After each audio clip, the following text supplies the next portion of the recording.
Possessions means ownership. Okay, possessions means ownership. और epistemology कहते हैं, episteme कहते हैं knowledge को. Here it is written the Greek word episteme means knowledge. So what is in this stanza? हाँ, money को यहाँ एक्सटर्नल बताया है, जिन external here things with which feelings are not attached. ठीक है. So here the poet says that the boy has to learn that in this materialistic world many of the belongings will be lost. ठीक है. अब इस materialistic world में काफ़ी उसकी चीज़ें जो हैं वो घूम सकती हैं. बॉल्स मीन्स वो यहाँ पे उसको एक एग्जाम्पल दिया है, not even of balls.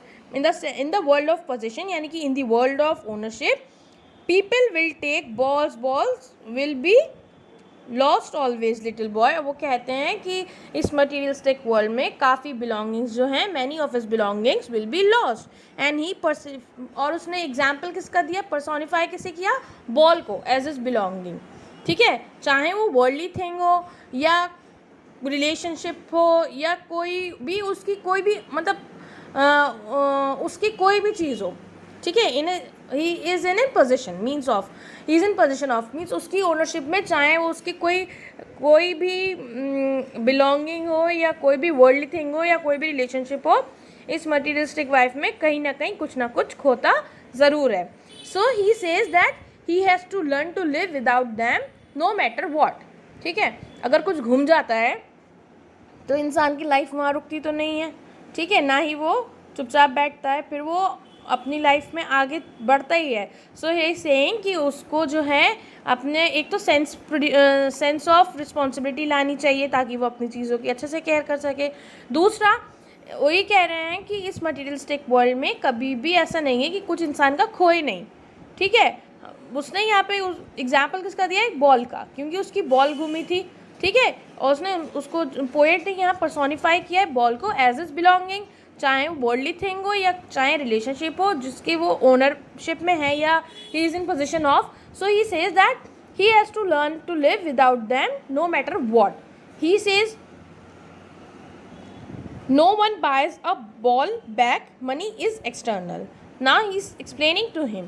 Okay, the poet says that no one can buy back such things for him, that no one will even take care of it. ठीक है. कोई जो है इतनी परवाह भी नहीं करेगा. and he's saying that he says no one can buy back such things for him. Here the poet said so because according to him money can't buy you everything. ठीक है. उसने ये बात क्यों कही, और आगे ये भी लिखा है कि money is external. Means external मैंने आपको बताया था ना. Here external means things with which feelings are not attached. So here is saying that कोई जो है no one will even buy back such things for him, for you. Okay. So here the poet said so because according to him money can't buy you everything. पैसे से सब कुछ नहीं खरीदा जाता है. ठीक है. So hair external refer to money. He says that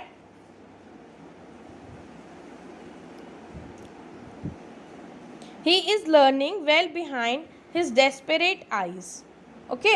So he says that boy is learning how to stand up against the sense of lost thing. Now he is gradually, slowly and steadily is learning everything, and he is learning how to stand up against the sense of lost thing. Okay. So this means that the boy is trying to learn the real truth of life, which states that you have to accept the miseries of life also. ठीक है. और यहाँ पे जो बच्चा है, जो boy है, वो कोशिश कर रहा है कि वो लाइफ का एक मतलब रियल ट्रुथ जाने. ठीक है. और ये जो रियल ट्रुथ है वो ये है कि सबको सब कुछ तो नहीं मिलता, और ऐसा नहीं है कि सबके पास सब कुछ रहता ही है. कुछ ना कुछ तो कभी ना कभी घूमता है. तो इंसान पे सब कुछ तो रहता नहीं है, लेकिन उसको क्या है, उसको उस स्टेट से बाहर आना पड़ता है और उसको एक्सेप्ट करना पड़ता है. जो भी मिजरीज या जो भी लाइफ की सॉरोज होती हैं उसको भी एक्सेप्ट करना होता है और उसके अगेंस्ट स्टैंड अप भी करना होता है. ठीक है. And they have to stand up again also. So here they saying that he is learning well behind his desperate eye. The epistemology of loss, how to stand up, knowing what everyone must one day know, and most know many days how to stand up. So this means that the boy is trying to learn the real truth of life, which states that you have to accept the miseries of life and stand up again. So this is the truth which everyone has to learn in his or her life. Okay, कि हमेशा इंसान की life perfect नहीं रहती, कभी ना कभी कुछ ना कुछ सॉरोज या कुछ ना कुछ परेशानी या कुछ ना कुछ मिजरीज रहते हैं. So we should not lose our hope, we should not sit like idle, we have to try. और हमें उसके हमें दोबारा फिर खड़ा होना पड़ता है उसके लिए. we have to stand up against the odd miseries of life that everyone has to bear, and this is the actual truth of the life. Okay, so this is the truth which everyone has to learn in his or her life, the harsh truth of standing up against the odd miseries of life that everyone has to bear. So this was the chapter. I hope you people have understood the poem easily, because there's nothing like so much difficult in this poem. And after some time I'll provide you the question answers also. You please complete it in your notebook, and please complete your work on time. Okay, no need to delay it.